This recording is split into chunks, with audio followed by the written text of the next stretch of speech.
All right. Hi, Nick. Hi, Hannah. Well, hasn't it been a week for World Champions? Oh, my God. Like, how many world champions are coming back into the fold next year? Like, 10 of them? No. I think it's 19 world titles coming back to the tour. Dude, it was I thought it was like Jack in the Boxes last week, huh? Like, first, bing, Carissa. Second, bing, Stephanie. Then, bing, John. Then, holy crap, bing, Gabriel Medina. It's like the WSL were like, oh, we better announce Gabriel because there's no one else left. Although I did think, like, there is something about the whole thing where world champions get, like, the free kick re-entry into the CT, and it just made me start thinking about, like, what if really old world champs started trying to claim space there? Like, I thought about BL. That was my first. Because I just think his beard would be incredible on tour, right? Like, honestly. Yeah, imagine, like, Oki at Bells. They'd probably just give him guaranteed, like, 9-point rides. Yeah, like if it was him or Tom, they would basically have to, like, waive the drop-in rule during their heats and just let them catch whatever wave they wanted, you know? It did make me think about, like, particularly the women's side of the tour, the WSL's, like, maternity leave policy. Because, like, what happens to Joanne Defay and Tatiana Weston-Webb now? Like, they've both said, oh, yeah, we're coming back after kids. But, like, is the WSL just going to make some new wild cards? Which maybe they can because there's more women on tour this year. But it seems pretty wacky that Steph just gets a free kick. And Carissa retired last year, remember? We were at the Olympic Games and there she was. She goes, I'm retiring. And that was it, right? But now, boom. She's back. She's back. Okay, so why are they all back? I think the change of format is the obvious kind of bow to draw there. Like, particularly for someone like Riss, who had a terrible win-loss ratio with the old format. And then, like, I feel like I kind of was surprised that Steph didn't come back last year, like with all the right-hand points on tour, kind of coming back in, J-Bag having that 1 year off and coming back in, and Punta Roca and all that stuff. Like, she's just such a specialist at that right-hand point stuff. I thought there was enough events last year that she could have finished in the 5, but then maybe Cloudbreak she's just like, oh, I'm just not that into it. But I do think that format change is definitely why those two women in particular have come back. I think from the men's side of stuff, like you've got to give them good odds to finish the year within striking distance at pipe, and then who's going to beat them?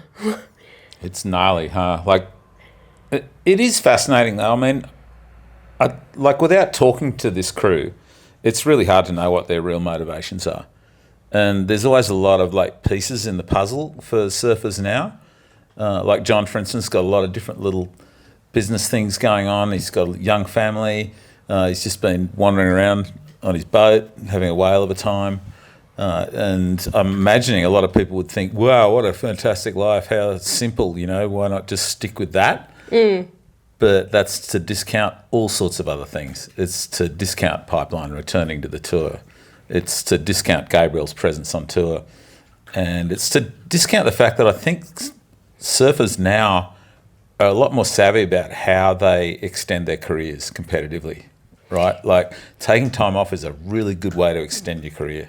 Yeah, totally. And the one thing you didn't mention there is, like, how marketable these brands that they represent become when they are on tour, getting WSL airtime, getting mainstream media airtime. Like, you've got to think, yeah, it's great for Florence Marine X or Florence, whatever they call it now, for John and his brothers to be off sailing making content, but it doesn't get the same eyeball coverage as what the WSL does. No, and it certainly doesn't get the same eyeball coverage as that pipe event at the end of next year. That thing's probably going to be the most watched WSL event in history, I would think. I think this year for sure. Yeah. Like, everyone's already going crazy, like, how good this year is going to be. Yeah. And it's just undeniable. You've got such a big age range in the women and such a big kind of level of performance lift, as well as having those two, like, alpha females back on tour as well. Like, I will say the bottom of the women's side of the tour, like, if you look at the top of the challenges right now, you've got to think there's some weakness in there. But fuck, it's just such a cool time to be watching that women's side of it evolve and watching them compete against now the best of the last generation. For sure. And I'm imagining the same kind of thing is going to happen on the men's side next year. Like, people are going to come in with a different attitude. They're going to have to practice the format, right? Because it's knockout straight up this time. Like, you don't get a free kick heat straight up. You've got to re-gauge your approach to the whole contest format because of that first round knockout. So everyone's going to be coming in, I think, with a really fresh head. And the two returnees are just going to really change the game for every other surfer on tour. And like, you can see that anyone who's been drifting off form in that top 8 or 10 surfers, anyone who's like hoping to rekindle their form in 2026, their job just got like a fair bit harder. I would love to know how many elimination rounds Gabriel has ever surfed. I reckon he would be so comfortable with that first round knockout thing. He'd just be like, yeah, I'm a fucking vampire. I never go to the elimination round anyway. Yeah, totally. Like, he would go for years without dropping a first round win. Like, it was just regulation. Yeah, it's crazy. Yeah.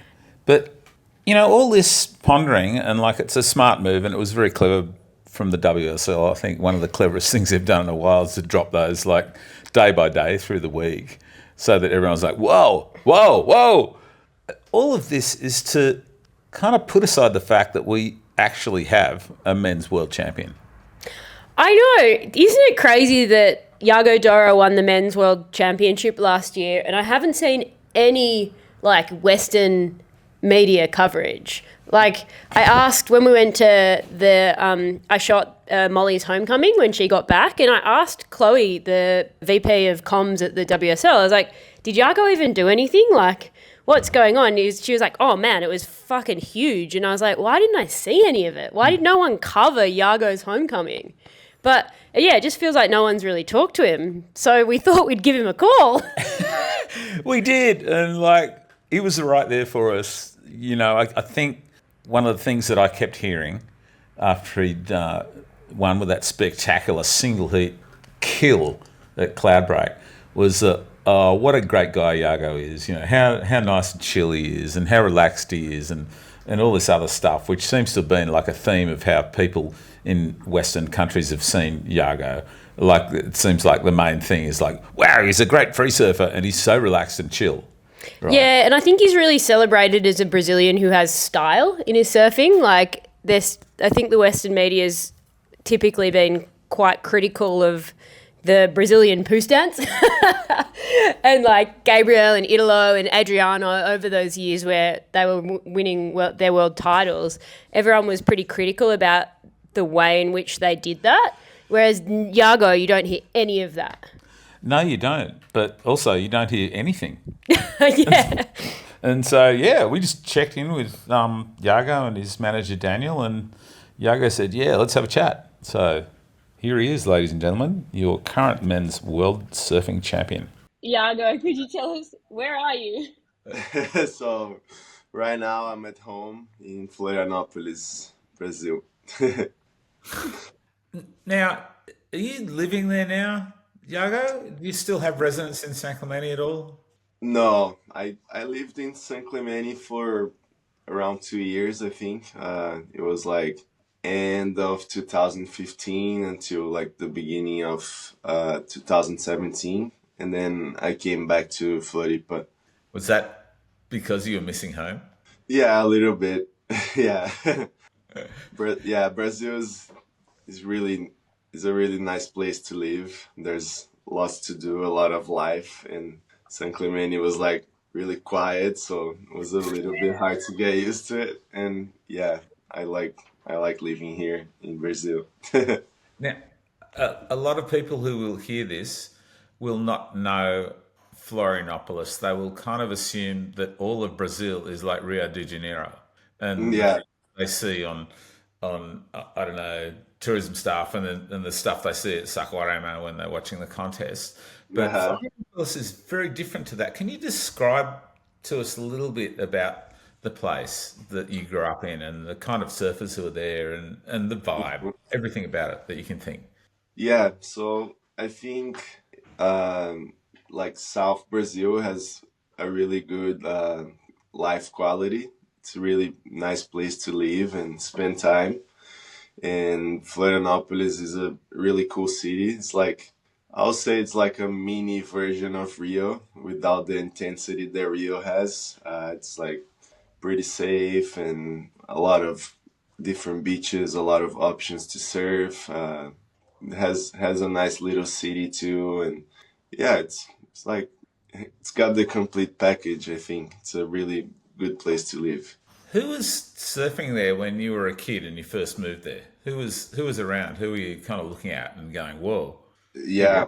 So when I was a kid, Adriano was living here, and Fabio Gouveia with his kids, and then a lot of other people started coming too. Lucas Silveira, who's from Rio, came over to live here. Michael Rodriguez, who's from the northeast of Brazil, came over to live here as well. Now Samuel Pupo just moved in last year, so there's a lot of good surfers from here and also that come here to live. And can you tell us a little bit about like when you surf with that crew and with everyone who surfs in Florianopolis, what does it feel like to be in that lineup? Like, I know it can be like I've traveled to Brazil a few times and just not really surfed down in Florianopolis, just up between Sao Paulo and Rio. And Hmm. there's some areas which are really chill, and there's a lot of areas where there's a lot of people and it's intense. Like, is it? Yeah, What does it feel like in Florianopolis? yeah, it's a bit the same. Usually, like the people will end up going to the same spot and make it really crowded, but then there's these corners where you can find really uncrowded. There's a lot of options, which is good. The coast is like really like a lot of points and a lot of different beaches and different directions, so gets like different kind of swells, different winds, and yeah, so there's some days that will be crowded. There's like some conditions that will have fewer options to surf, and that will make it crowded. But most days you can find waves like to surf pretty mellow crowd. Uh, do you still surf with kids who would have started to surf with you when you first moved there? Like, is there like a sense of surf culture for you in the area? Yeah, there is. There's a big surf culture here, skate culture. I think there's a lot of people that grown up doing both, and I started surfing, and I still have like some surf partners from like the first few days of surfing in my life. One of them is Lucas Silveira. I actually started surfing around the same time he moved over to Floripa, and Mateus Herdi, I know him since we were tiny kids and we still surf together. I'm not always here and neither is him because of the world tour, but when we all are here at the same time, we always go surfing together. How nice. That's really nice. Yeah. um, it's a bit cooler down there, maybe, than Rio. Yeah, it is. Winter gets pretty cold here some days. The water is usually cold. We're almost the whole year we are wearing at least like a short arm wetsuit, and during winter it's like full suit every day.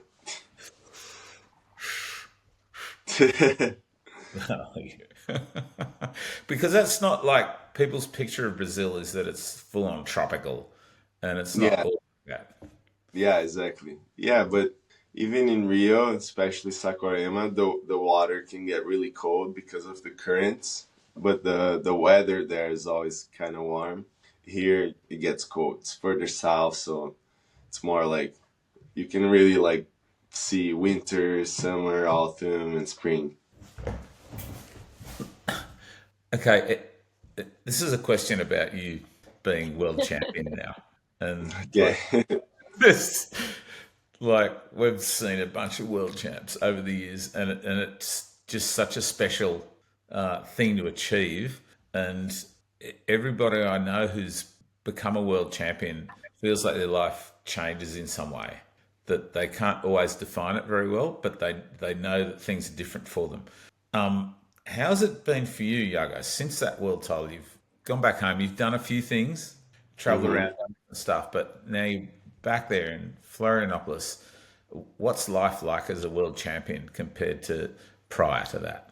Yeah, yeah, for sure. I think a lot of things have changed externally. I don't feel like I've changed at all, but I've been a lot more busy, a lot more sponsorship commitments, a lot more events that I have to attend, and yeah, just haven't had much downtime yet since it ended actually. But it's been a fun journey. It's been different, and it's been cool to meet all sorts of people and to be in places that I wouldn't have the opportunity to be before. And yeah, it's been pretty cool. Really busy, a little tiring, but yeah, I think it's getting to a time where things are slowing down a little bit and I'm getting to enjoy it a bit more.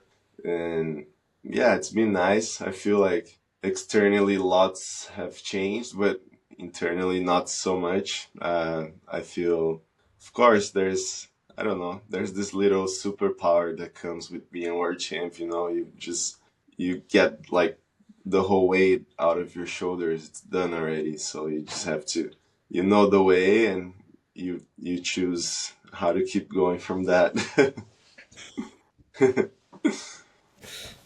There's something about your journey to becoming world champ, Yago, that's really interesting. Like, from what I've read, it maybe wasn't always your number one goal. Like, and the way that you surf and your style in which you surf is so unique and really unique to your national compatriots. Like, it's very different to what you see on tour of Brazilian surfing. Like, Hmm. you're a world champ now, but how did you form your style?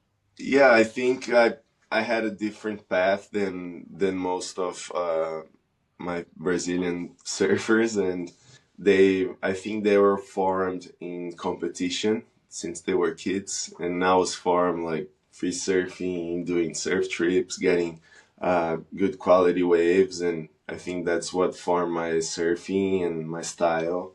And that was always a thing that at the beginning me and my dad would think about, that I should first like get to a certain level and be good enough to really join and try to fight with the best. When did that switch for you, Yago? Like, when did you decide you were going to be, that you were good enough to like go there with that Hmm. crew? Yeah. Yeah, so I always was competitive, but at the beginning, like, because I started free surfing, I guess, I had a hard time to adapt to competition. Yeah.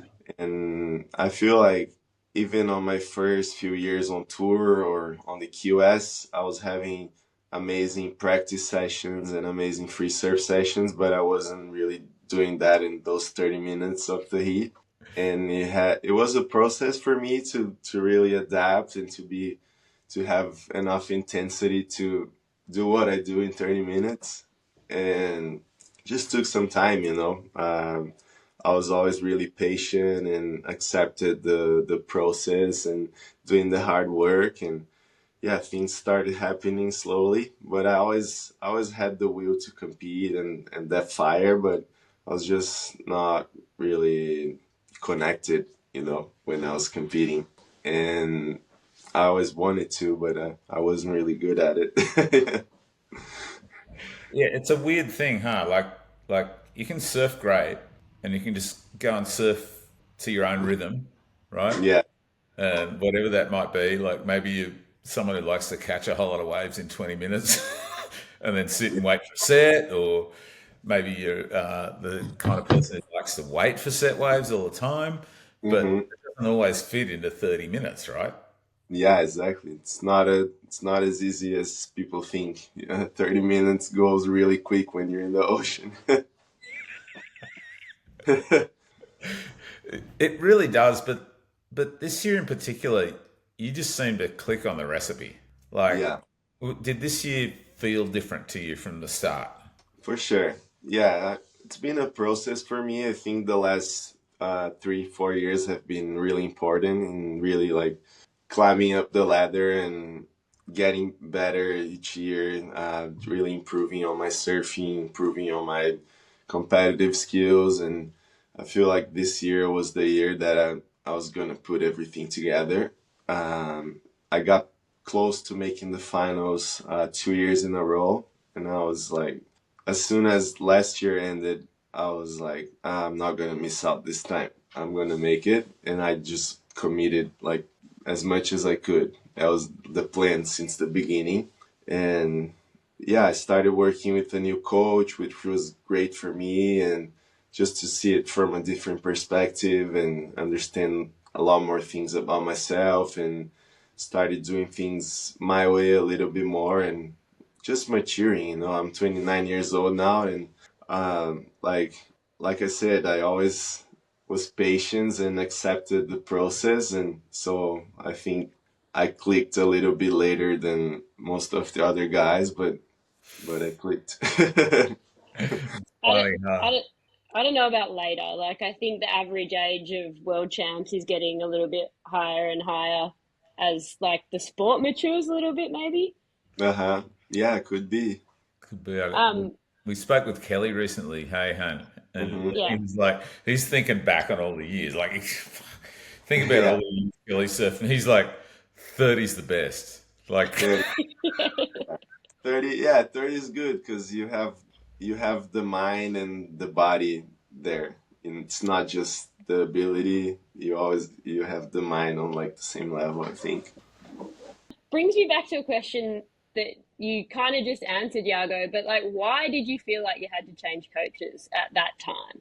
Yeah, yeah, it's been a long time coming for me. Of course, it was really tough because it's my dad at the same time. So it was hard to like really have the guts to step up and make that decision because of all the history we have. But yeah, I felt like it was the right time. I wanted to really break out of that cage kind of and do things my way. I was always like under his knowledge and under his influence to do things that way he believed it would work out for me, and I was I was starting to feel like it was my time to do things my way, and maybe it would have been better, lighter, easier for me to compete. And yeah, it was time. It took me a while to make the decision, but I feel like it was the best decision for me, not only for my career but personally as well. I feel like I've grown a lot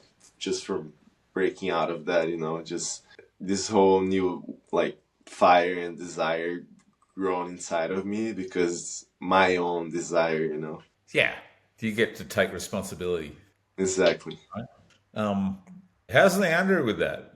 Like, was he a little bit like, oh, Yeah, yeah, he was, of course. And yeah, I feel like we are still working on our relationship from that, and because we were so used to be having that kind of relationship that changing it up is a little bit confusing. But yeah, I think we're still working it out. There was a lot of changes in my life that I did the past 2 years, and my family was there, but also they were scared of me doing things my way. And I always try to tell them, okay, I'm old enough. I know how to do it. Don't be scared. I know what I'm doing. And yeah, but you know how families are. They really want to make sure you're on the best path possible. And I was starting to follow in my own path, and they were scared. They went against it for a little bit, but I feel like now they understand. yeah, I would I think don't. so. I would think they would understand. Like I've got to say, you blew me away in those finals, Yago. Like Thank your you. confidence and authority, uh, straight up, like going in the water straight up. You'd seen a bunch of people do a bunch of weird stuff. Like some people were ripping, a couple of people kind of dropped off, but like Hmm. they were all surfing, and you were just sitting there. What did you do with that time on that day? Yeah, I think that's the hardest part of finals. Just waiting there, sitting, and someone's just building rhythm and getting better each heat, and you're just there watching, and oh my God, I can lose this. Especially because you're watching the guy grow and get better each heat. And Griff looked really good. He looked scary, but I don't know. I had this feeling inside me that things were gonna work out, and of course, there's doubt always, but I just wanted to match the intensity of someone that was already warm. That was my plan, just kind of surprise, not him, but everyone, the judges, I guess, that by being more intense than the guy that was already warm, instead of getting into rhythm, just go firing straight out of the gates, and I think that would like cause a good impression on whoever needed that. Yeah, it was a really decisive move, that one. Did Yeah, do you think you could have made that move like even a year ago, even 6 months ago? probably not. No, I wouldn't say so. I feel, yeah, just like I said, that whole new fire that has grown inside me, the will, the desire to win, to not give up, and feel like this year there was a lot of tests in my life during the tour, and a lot of hits where it was easy to not believe or to give up, to accept defeat, and I didn't. I kept fighting, and things started coming my way each time.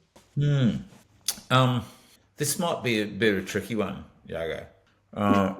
You did quite a bit of free surfing, did trips to different parts of the world and stuff in your earlier time as a surfer before you took up the tour, and then you're on tour and you're traveling around and you're part of quite an elite bunch, and it changes things. But for a while there, you would have been like really exposed to a lot of surf cultures from around the world where you were Hmm. traveling to, and um, not everybody in the surfing world is that psyched on Brazil's surf culture, right?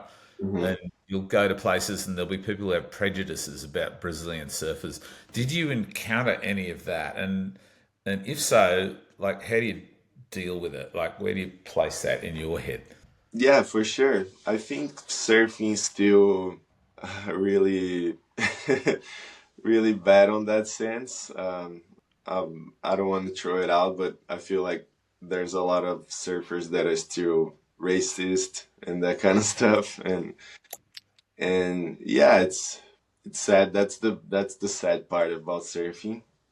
Just generalizing a whole culture because where you're from, and I never thought that way. I know there's assholes everywhere. Doesn't matter where you are, and of course there's some places that are culturally more aggressive in the water, or just the way they grown up and the way they learned about surfing, or even the wave style you get shapes the surfing culture of a place. And you know how the Gold Coast is, and how bad the crowd is there, dropping in each other and paddling around, but somehow they get along.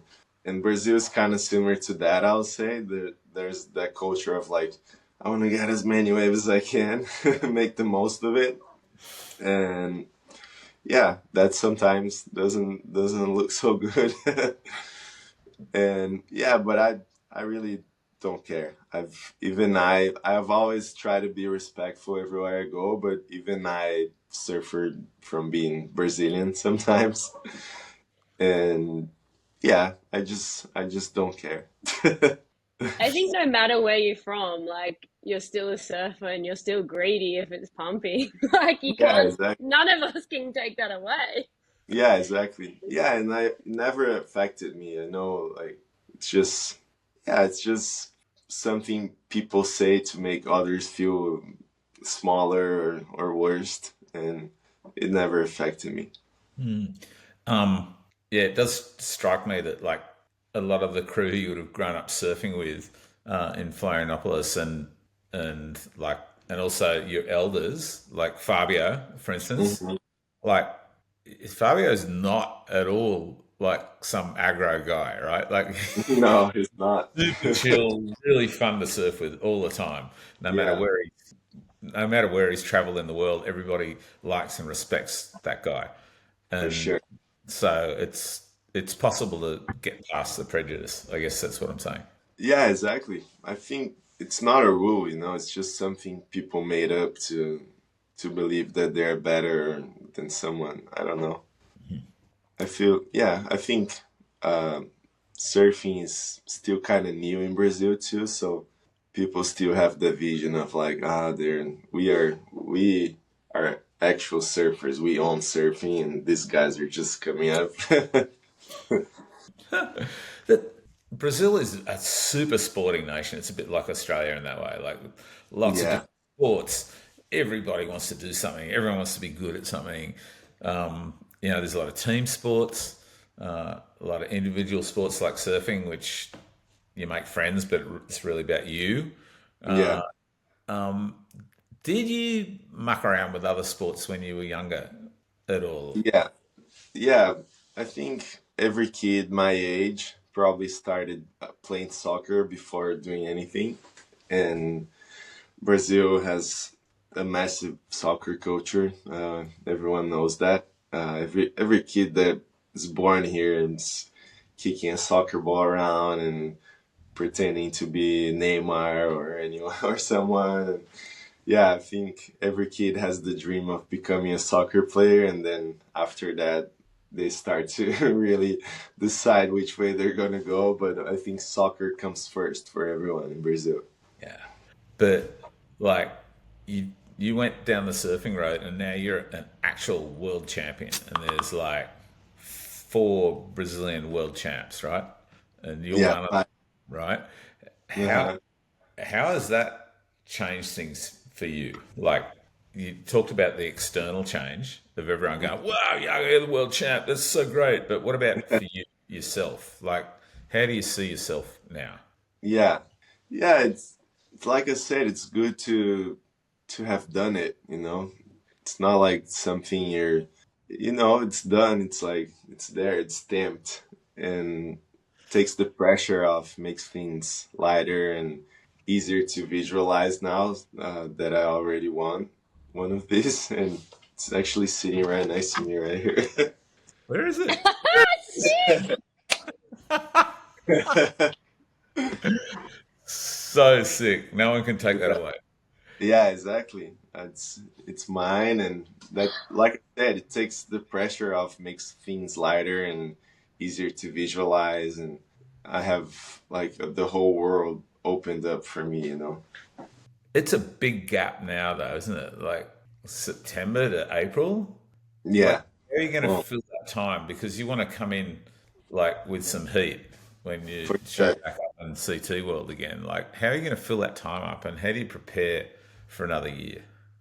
Yeah, I'm actually glad there's a long break because I don't know how the guys did it with such short breaks when they won, like Gabriel and Italo, and those guys had really short breaks from like December to uh, mid March, and like doing everything that I've done since winning the title has been a lot of work, and it was probably really hard for them to come back so soon. And I'm glad we had a long break this time that I actually had the time to do everything I need to do, all the commitments, and then have time to rest a little bit and also have time to start preparing for the next season.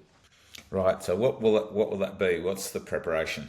Yeah, so um, last season I started like preseason around 3 months before the season started, and this season I want to do the same, especially because we have some extra time. There's some projects I'm working on, so I did this trip to Alaska a couple weeks ago. That was like the first trip to film for a personal project of mine, and we want to do maybe two more trips to add up. And there's also this other project that my friend's working at that I'll be part of. So also have two or three trips for that project. So I'll be pretty busy the next couple of months still, but I really want to get back home and really do a solid preseason, like a lot of outside of the water work from like the start of January until the tour begins. Right. So there's a lot of training, a lot of physical prep, stuff like Yeah, that. yeah. Do you practice competition at all in that time? Um, not really, not so much, but I practice the intensity of competition when I'm free surfing also, but not not so much like timing heats and doing mock hits with friends, but more like going out there and giving 100%, just paddling back out as fast as I can, catching waves, trying to extract the most I can of each wave. Just practice that intensity of competition. Yeah, because it's the shock of that in a first seat that'll get you if you haven't Yeah, kind of yeah. practiced that. Yeah. What about being a world champ has surprised you, I guess? Like, tell me something that just kind of has really surprised you about it. Mm.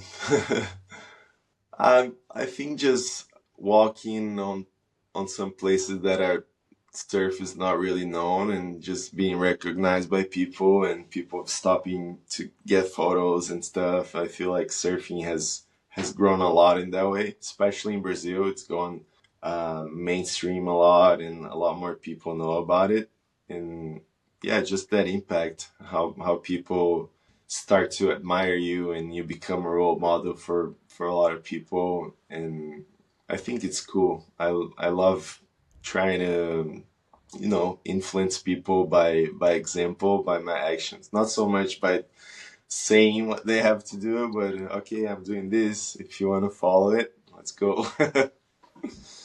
Okay, but being a world champ, like, do you feel like you have to act on that instinct? Do you have to, like, Gabby's made an institute, Italo's made an institute. Is there going to be a Yago Dora Institute?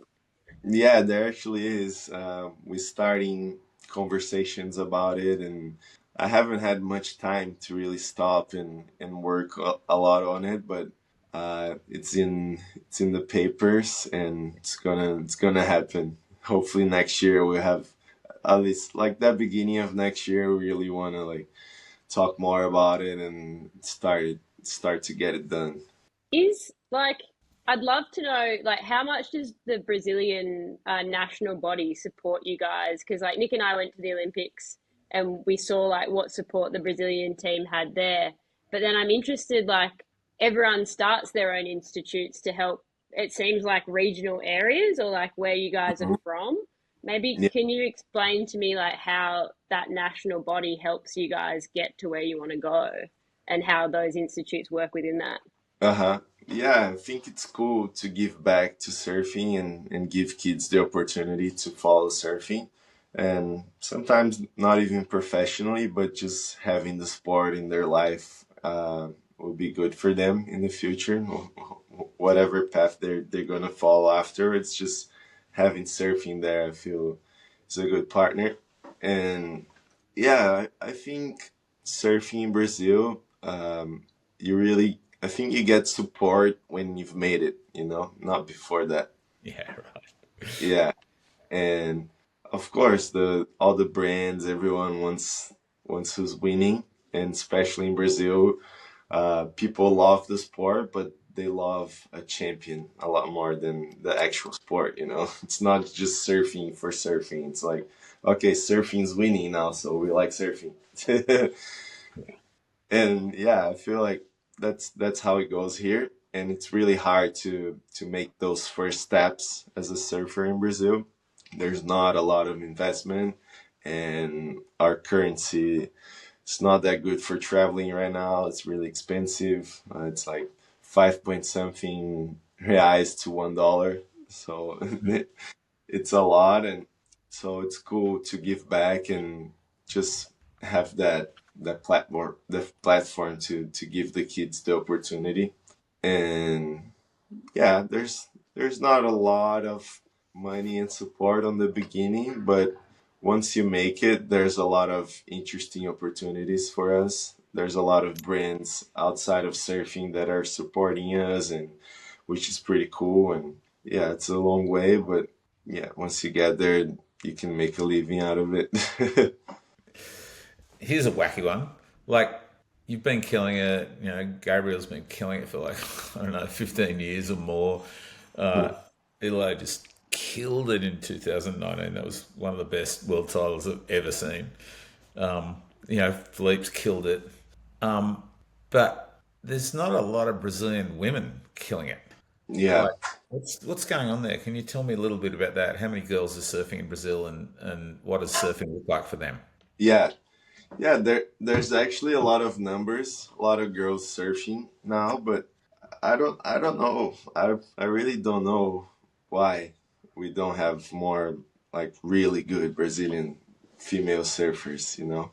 Um, I really don't understand. There's a lot of potential and a lot of girls that start surfing really early, but it gets to a point that I don't know, they kind of lose the way, or of course there's, I don't know, maybe the work and the investment has always been there for like USA and Hawaii, like since they're kids, and in Brazil was, I don't know, it's hard to say why that happens, but it has been happening, and I hope it changes. It's definitely an opportunity. Yeah, Like there's a yeah, lot of girls, new, there's some new girls coming up that are real dedicated. They're getting better each year, and maybe there will be one or two on tour in the next couple of years. And I think having that will make others come up.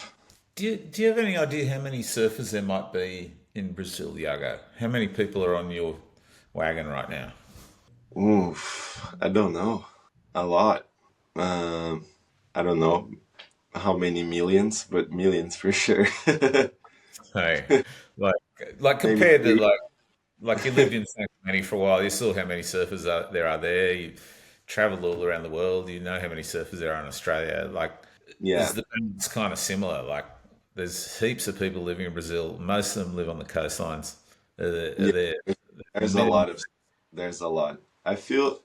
Yeah, I think Australia is the place I've seen the most surfers, especially on the Gold Coast. Like every morning, doesn't matter how bad it is, you see like 200 people out, and we don't really get that here.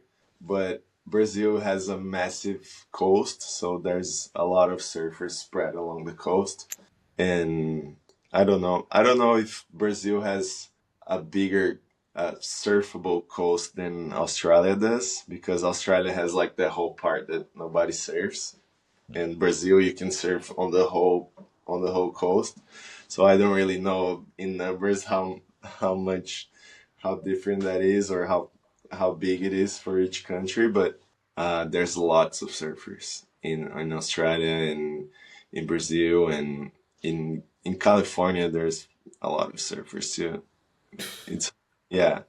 I think those three places are the places that I've seen most surfers in the water. Aside from where you are now at home, like this is obviously got to be one of your favorite parts of the whole world. Um, Where else do you like really enjoy going, Yago? Like, I know sometimes tour travel, especially, can be kind of a grind, and Hmm. you have to do a lot of competition and a lot of grinding travel involved in that. Like, but where's a place, or where are the places where you just go, I'm so glad I get to go here? Yeah, yeah. On tour, I would say Fiji, Tahiti, um, South Africa, J Bay. Um, I love Pipeline, but it gets harder each time to get away out there. And yeah, I love competing there, but not practicing so much. Yeah, and where else? I don't know. I think those three would be my favorites: Fiji, Tahiti, and J Bay. Yeah, and like over the years, and especially the last 2 or 3 years, it feels to me, anyway, just from watching, that your surfing has changed a bit. That it has become more, powerful and authoritative, and that tends to bounce back on into you as a surfer, and you start thinking Mhm. differently about waves. Like, are there spots that you relish now more than you might have in the past? Places that you feel like are challenging to you that like maybe you would have gone, oh, I don't know about that right Uh-huh. now. Yeah, yeah, that happens. That's something I had to work a lot on, just being more aggressive on the wave, being more powerful, faster. And I felt like I always had the smoothness and the airs, but I needed uh, a bit more fire on my surfing, and that's what I worked on a lot the last few years. And I'm glad with what I have achieved and how far I've come. And I know there's still space for improvement. There always is. And I think the biggest one was on my backhand. Like, I always had the airs and knew how to barrel backhand, but the turns were just not as powerful, not as explosive, not as fast. And I've worked a lot on that. And just maybe those right point breaks where I would really struggle in the past, and now I'm having fun doing it. Yeah, J Bay was a full highlight this year. Yeah, yeah, J-Bay is amazing. So, where do you think you can take your surfing? Like, you've obviously got something in your mind about where you want to take it now, and you've got the time and the space to do that. Like you say, the weight's off a little bit with the world Yeah, champ. Where do you want to take your surfing now? Like, yeah, where's the room to grow for you? uh-huh. Yeah, like I said, I think there's still a lot of room to improve on all areas of my surfing, and I have a lot of drive to get better each year, even after achieving the title. I still have the same drive, if not more, and I still want to get better and each season come up and have a little extra, and that's my trip. I love doing that. Just getting better and better, and I know the next couple years are really important for my career. With the age I have, with what's coming up, with the Olympics coming up, I know this at least these next 3 years I want to be 100% committed and do as much as I can professionally. I was going to ask you about the Olympics. Like, you just missed out on that. I mean, that Tahiti thing was so tight between you all because you were all so highly ranked. Like, what was it like missing that thing, and how much does that drive you into a place like Trestles or LA or whatever you'd like to call that Olympics? Like, you're a hot shot there. Look at your performance this year. Yeah, exactly. It's an extra motivation for sure winning there this year, and it was my first time competing there professionally. And it's a place I've always had a connection. I lived in San Clemente for a while, so I've surfed a lot out there. And yeah, I don't want to miss this next opportunity I get. I want to be on the Olympics. I know how important it is, how big it is, and it would be really cool to represent Brazil on it. And yeah, just I know Brazil probably has the hardest the hardest way to qualify because of how many good surfers, and yeah, it's hard. Most of us are world champions now, which makes it harder to qualify for the Olympics. So I know I have to be 100% focused on that, and that's a big goal of mine. So I know how important the next 3 years are, and yeah, I don't want to lose pace. I want to keep building on it, and there's two world titles to be fought in the way, and I'll be looking forward to those as well. But yeah, I know how important the next 3, 5 years of my career are. There's another aspect of a world championship, Yago, and I'm just wondering if you're feeling this. It's like you join a club, and it's Hmm. quite an exclusive club, and everyone who's preceded you into membership of that club, they they love that they won, and they love feeling the energy behind that, and Yeah. they often love to welcome a new world champion. I'm just wondering if many of them Hmm. have contacted you and said, "Good on you, Yago. We're so stoked you're one of us, and we're so proud of you surfing and all that shit." Like, has anyone done that for you? Yeah, for sure. I actually got a lot of really cool messages from a lot of people that I didn't even expect actually from all around the world, not just Brazil, and that was pretty cool. And it feels nice getting the respect. I've always had a lot of respect for others and for the previous champs, and it's cool to get the respect back. Is there anyone in particular who you felt great about receiving a message from, or any kind of particular acknowledgement, like someone who you might have looked up to more than anyone? Uh, I don't, there was one like a few weeks ago. My friend said he was watching the Rip Program search, and Tom Curry was in the broadcast, and he said I'm his favorite surfer. That's That's pretty sick. pretty cool. Especially because like he's a natural footer and you're a goofy footer. Yeah, yeah, exactly. I wouldn't expect Tom to say that, but I'm thankful for it.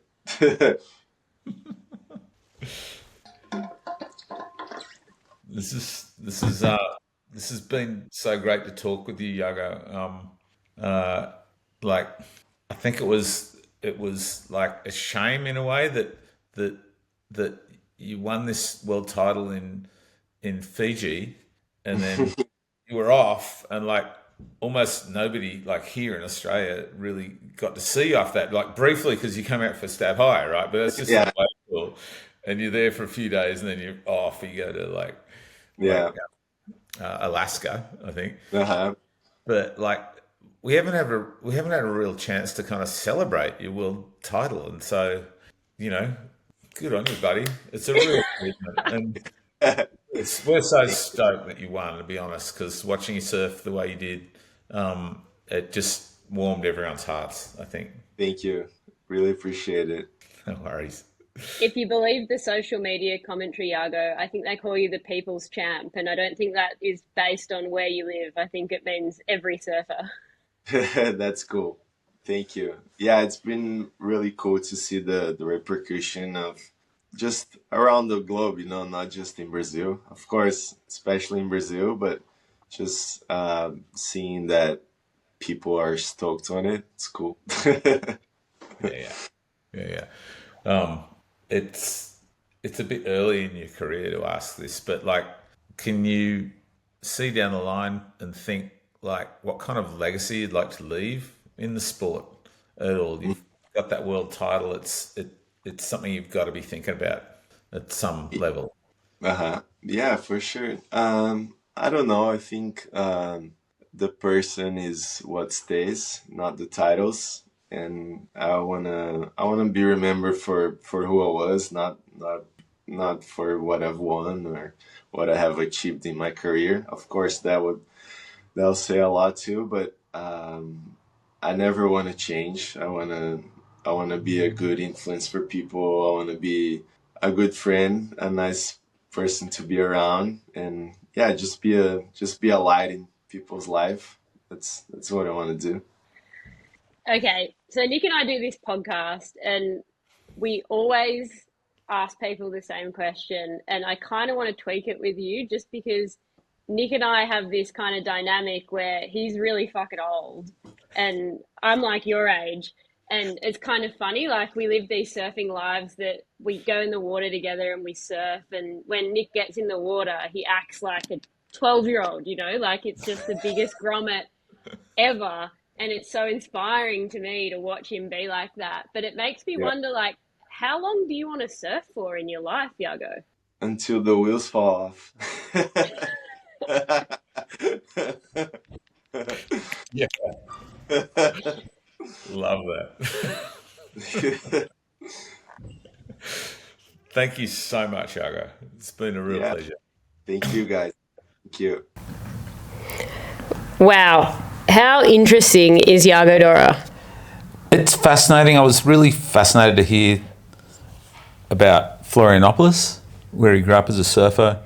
I was really interested in his like one-liners. He's got some classic one-liners, Yago, and I was also really interested to hear him like have quite a clear opinion of how, as a Brazilian surfer, he's had to travel around the world and kind of face that. It's not racism, is it? It's anti-Brazilian nationalism. I don't know. I think it's pretty racist, dude. Like, I think that's the definition of racism, if you're against someone based on where they're from. Yeah, I guess. I mean, it's kind of like, I don't know, symptomatic of the surf culture in a way, that we tend to be biased against people who come from another part of the world. Like, oh, what are you doing? You're blowing, showing up at my spot.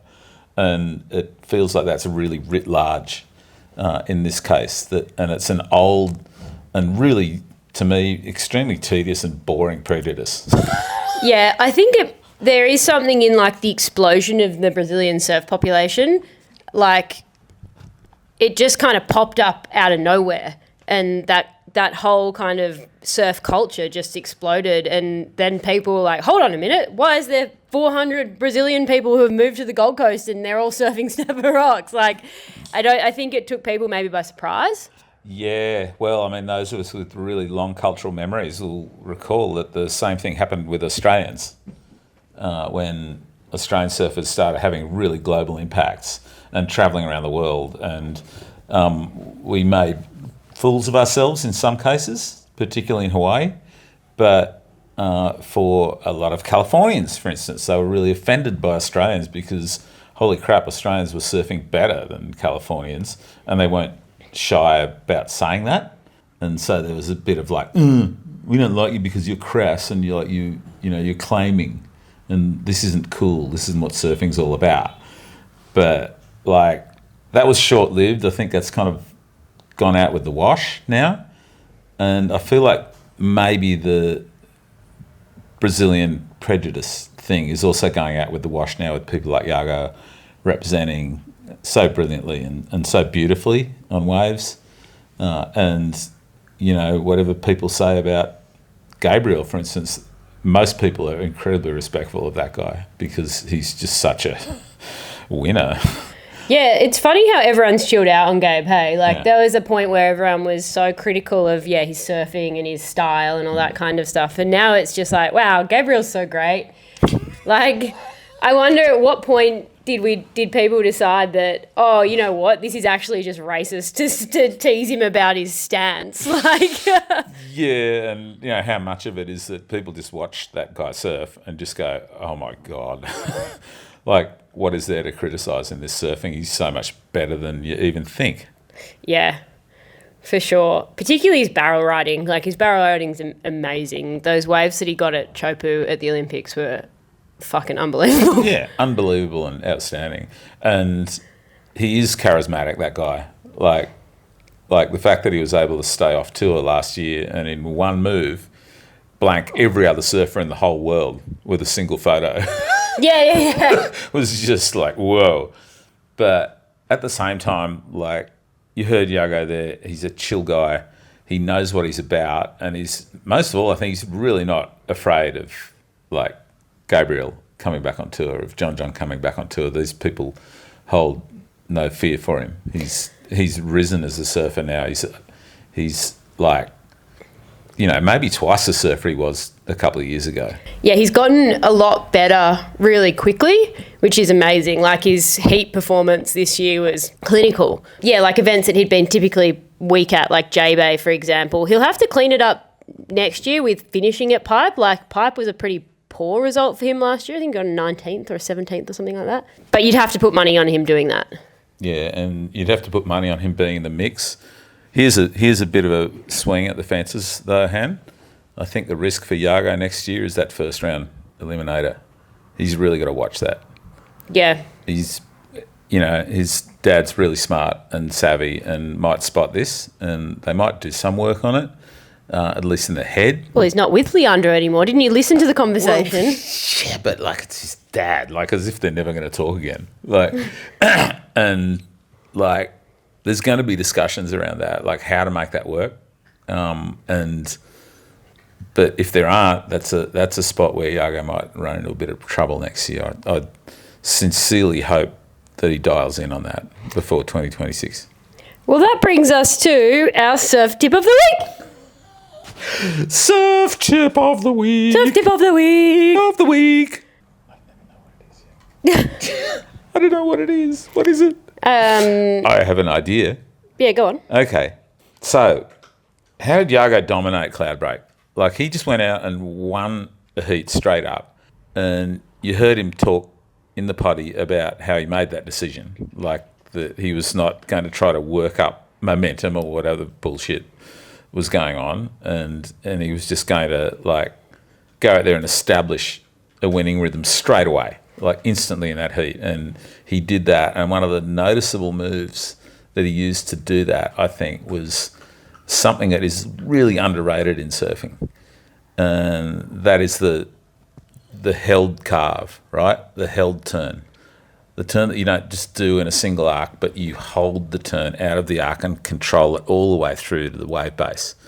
And this was something that Yago struggled with in years past. And this year he put that to work at Cloudbreak in the most emphatic way possible. He did not win that event with a couple of airs. He did it with the down the face fading carve. And so holding that turn beyond the initial part of that turn is a real trick. Yeah, I think you don't think of someone like Yago as a frontside rail power surfer, but that is such a power move. And you actually didn't get to see that much of him using those big turns in competition. Like, he did really well at J-Bay on his backside, hitting the rail super hard. He did that amazing air. He's done a couple of amazing airs, like one at Lower Trestles and that one at Punta Roca. Like, he did some amazing surfing, but that frontside down carve, it felt really fresh when you saw it on the Cloudbreak wall. Yeah, and I think that's partly because you weren't expecting it to come from Yago, right? Like, if you go back and have a look at his footage from a couple of years ago at Cloudbreak, you'll see he was breaking it into two stages. Like, he'd initiate the turn, come out of the cuppy area under the lip, and then he kind of flatten it slightly and then re-engage as he came down toward the bottom. And it was like a little stutter in the turn. And, like, let's face it, most surfers do that. Even at the elite level, there's a little bit of stutter in the down carve for many surfers on tour. And, like, for sure, most of us just in normal lineups, we kind of don't even bother to break it. We just do one part and then stop and go, oh my God, what next, right? But this year, Yago's down the face carve kind of won in the contest in a way. Like, it just demonstrated such control and such authority over the wave. So how do you do that turn? There's a lot of hip in that turn, Nicholas. A lot of hip. There's a ton of hip in the turn. And what do we mean by hip? I'm pitching this at you, dude. Oh, I'm trying to make you claim this because you've been thinking about this in your own surfing. Yeah, I think, you've got to lead with your hip and then open your shoulders up to really get into that critical part of the wave so that when you re-engage your toe side rail, you're getting so much speed out of your turn. And that was something that Yago did really effectively. Yeah. So most surfers who get beyond intermediate level can do the first part of this turn, right? So you go up the face, you're travelling at quite a bit of speed, you come up just underneath the lip and you turn and put some pressure on the curve under the lip, right? And you're putting your weight on a curvy part of the board, the back third of the board, basically. And so the turn is initiated there, but to carry it out of that and into the second part and third part of this turn, you need that. You need hip, you need the swing of the arm, and then you need the hip to come back in again, right? Because you need to shift slowly but surely through the whole turn. You need to shift the pressure of the turn from that back third up into the centre of the board. So using the centre of the rail through the mid-face part of that turn, you run the risk of the nose getting a little bit deep at this point. And a lot of surfers kind of stutter there because they don't like that feeling of the nose rail starting to bury itself. But you just let that happen. And then as you come out the back end of the turn, you've got to shift your weight back again into the back third of the board. And so that's where the recovery happens, right? Because you brought the weight back, some of the nose comes up and it's easy to switch rails and come back onto that toe side rail. So it's a staged turn, but when it's done right, it doesn't look staged. It just looks like the rail is being held squarely from top to bottom. Now, the masters and mistresses of that turn, it goes way back. Like, Stephanie's really good at it because she's got a lot, right? Like, there's a lot going on with Steph. There's big levers there, long legs, long arms, really good with the hip movement.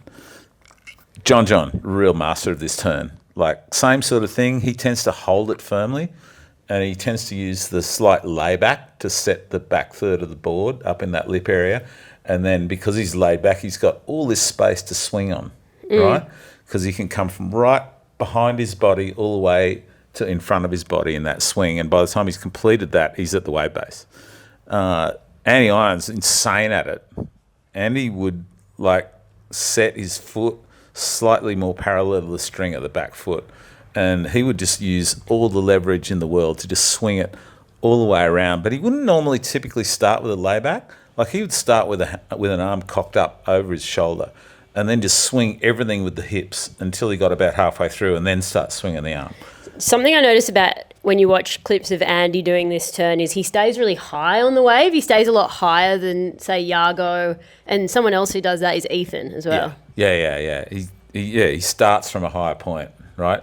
And he tended to get to the lip a little bit quicker than a lot of surfers, Andy. That's really fundamental to his style in a way. But, like, he could cock that back arm and bring the whole turn around halfway through before he started swinging.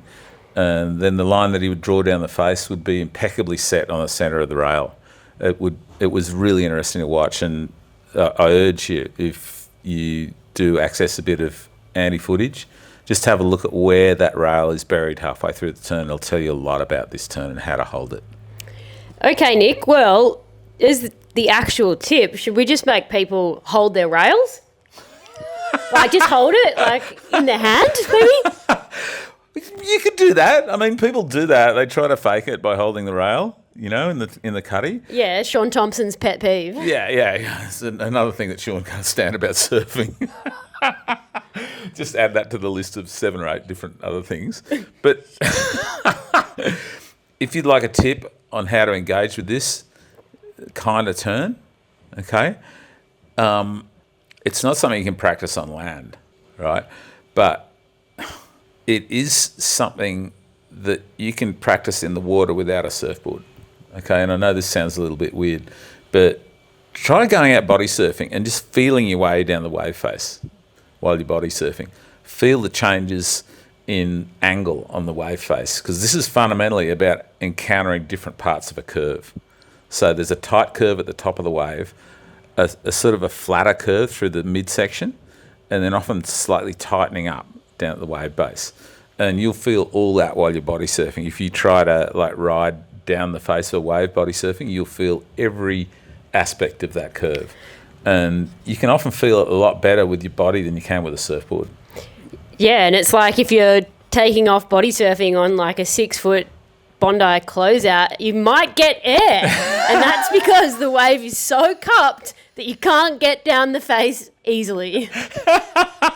So I'm basically advising you to wipe out in the worst way possible here. But, like, it's just coming to an understanding of that curve in a wave allows you to come to an understanding, an instinctive understanding of how to flex your body to match it, right? And then you just put a surfboard in between you and the wave and boom. By the way, you can't do this on a longboard, so don't even bother.